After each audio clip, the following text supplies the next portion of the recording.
Okay, so nandito na po tayo sa highway. Naka-dim po tayo.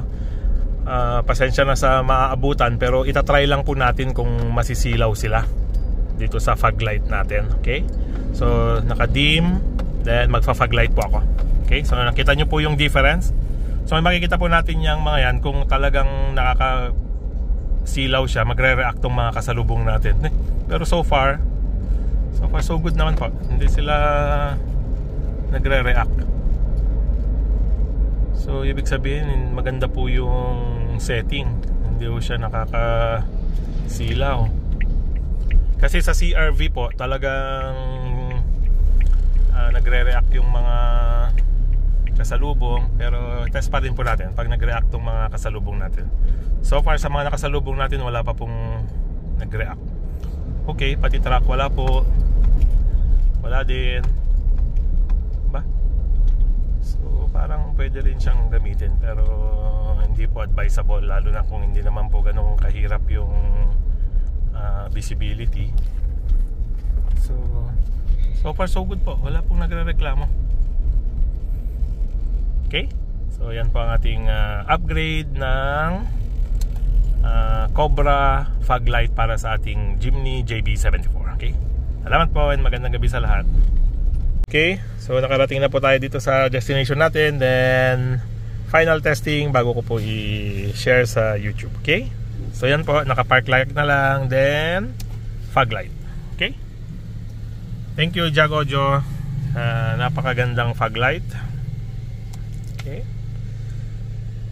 more travels to come. Salamat po.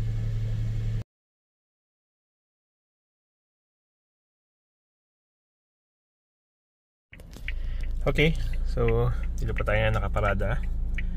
So without headlight, with headlight, and with fog light. Okay, may tsura niya. Malakas po yung ilaw dito sa street light, pero makikita po natin na ganda pa rin ng light niya. Pakita ko po yung tsura niya kapag sa harap tayo ng sasakyan. Okay, so yan po yung itsura niya. Pakaganda po. So lalayo ako ng konti para makita natin kung medyo nakakasilaw po. Pero tataka ko bakit hindi re-react yung mga kasalubong. Pero ito po kasi medyo, so layo pa akong konti.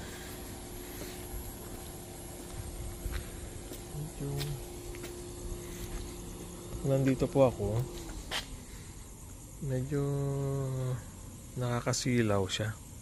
So hindi po siya advisable na gawing parang regular na fog light, kasi may kalakasan po siya. So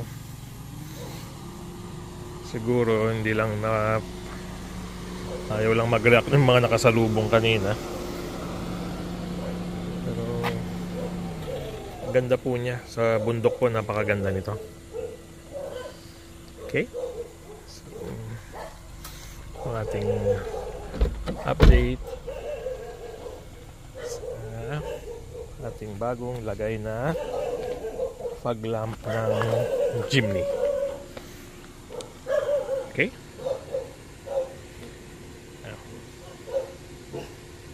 salamat po. Okay, so in terms of heat naman po, natin kumainit. Okay, hindi naman po siya ganun kainit, pero nararamdaman po yung vibration dahil gumagana yung fan niya kabilaan po. Okay, okay. So nakukan po, naririnig yung fan nung bumbilya mismo. Hindi po siya ganun kainit. Okay,